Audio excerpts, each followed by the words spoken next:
දරුවන්ගේ හදන්න ඕන මොකක්ද එනම් මේ කෑල්ල? සදාචාරය. මේකට කියන මොකද්ද? හෘද සාක්ෂි. කියන්නේ මේ තිරසන් සත්‍යව පාලනය කරන්න අපි අනාචාරී ගියේ අපි අනාචාරයේ ඇසිරුනේ නෑ.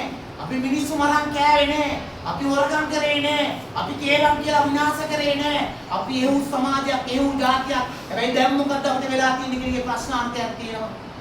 හේතුව වෙයි අපිව රැක්කා, අපිව හැදුනා, අපිව හැදෙව්වා, අපි නිර්මාණය කළා. කවුද නිර්මාණය කරේ? උනන් තිබ්බේ. කොහෙද තිබ්බේ? පන්සල තිබ්බා.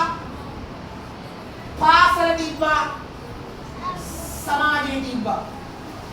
සමාජයේ කෑල්ල මොකද්ද? පවුල. මතක තියාගන්න මේ තිරිසන් සතාව පාලනය කරන්න අනිවාර්යෙන් මේ දරුවා මේ තුනේ සමාජගත කළ යුතුමයි. මේ තුනේ සමාජගත කළ යුතුමයි. දරුවාගේ හදන්න ඕන මොකද්ද? දැනුම, ආකල්ප සමනවාද කුසලතා කියලා තුනක් තියෙනවා.